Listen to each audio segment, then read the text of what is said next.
Have you ever been so completely lost in something that time just melts away? Or, the flip side of that, where you sit down to work and your mind just jumps to a dozen different things at once. Well, that struggle for focus, it happens to all of us. But the solution is this really fascinating mix of modern science and some pretty timeless wisdom. It's the question we're all asking, right? And it's so easy to just blame our phones or the million tabs we have open. But the real battle for focus, it's happening inside our own heads. And it's not about a lack of willpower, it's really about understanding the limits of how our brains are actually wired. So, what are we really working with up there? Well, some pioneering psychologists figured out that the human mind can process about 120 bits of information every second. Now, that might sound like a lot, but to get why we're so easily distracted, we need to see what that number actually means in real life. Okay, get this. Just listening to one person speak uses up about 60 bits of that capacity. Half! That means half of your mental bandwidth is still totally free. And that leftover capacity, that surplus attention, well, it's like a vacuum that distractions just love to fill. Your mind starts wandering, you glance at your phone. Sound familiar? The real secret to deep focus, then, is finding stuff to do that occupies all 120 bits. So how in the world do we use up that full mental bandwidth and basically shut the door on all those distractions? Well, the answer is a state that psychologists call flow. And this isn't some vague, mystical idea. It's a real, measurable state of peak performance that, and this is the best part, is also directly linked to our peak happiness. Flow is that magic zone. You've probably been there, where you're so absorbed in what you're doing that everything else just fades into the background. You're not just working, you actually feel energized by the process itself. This is the sweet spot where our best work and our deepest sense of satisfaction just click. But here's the thing. Getting into flow isn't just about luck. It's about engineering a very specific and honestly pretty predictable balance. There's a simple formula for it, and it puts you in complete control. It all comes down to this simple balance. See, if a task's challenge is way higher than your current skill level, you get anxious. You feel overwhelmed. Your brain is trying to process way too much information. But if your skill is way, way higher than the challenge, you get bored. Your mind has all that surplus attention we were talking about, and it starts looking for something else to do. Flow lives right in that perfect sweet spot, smack in the middle between anxiety and boredom. And here's the crucial part. You can actively create this balance. If a project feels overwhelming, like you're staring at a giant mountain, just break it down into smaller, manageable hills. And what if a task is just boring? Well, increase the challenge. Time yourself. Set a higher quality goal. Find some way to engage with it more deeply.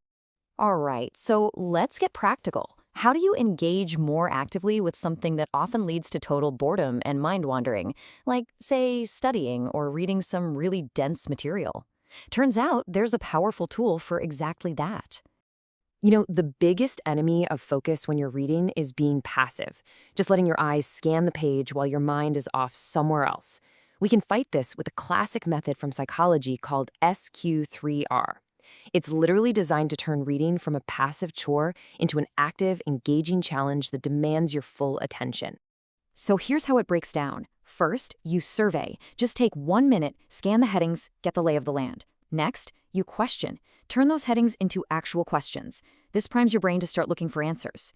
Then, you read. But now you're not just reading, you're on a mission, hunting for those answers.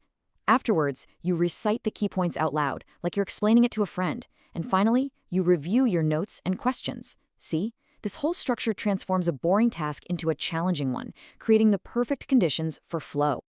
Now, tools like this are incredibly powerful, but this whole idea of flow, it goes so much deeper than just a productivity hack. It can actually be a philosophy for how you live your life.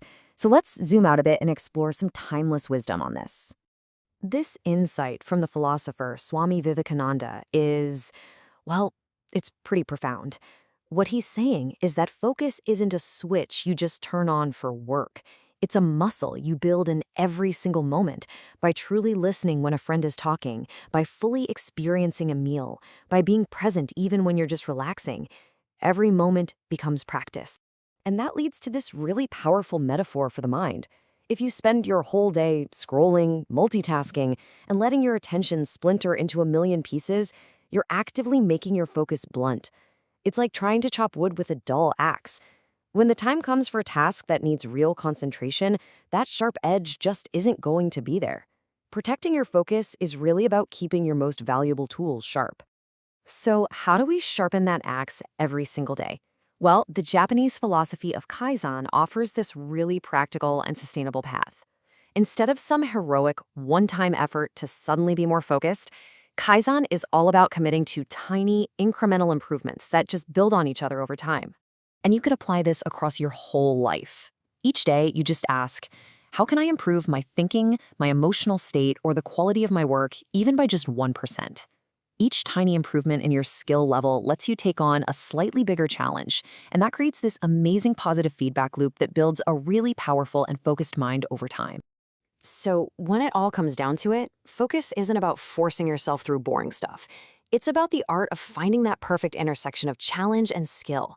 And when you find that sweet spot, you don't just become more productive, you unlock this deep sense of satisfaction and, yeah, genuine enjoyment in the process itself. You find your flow.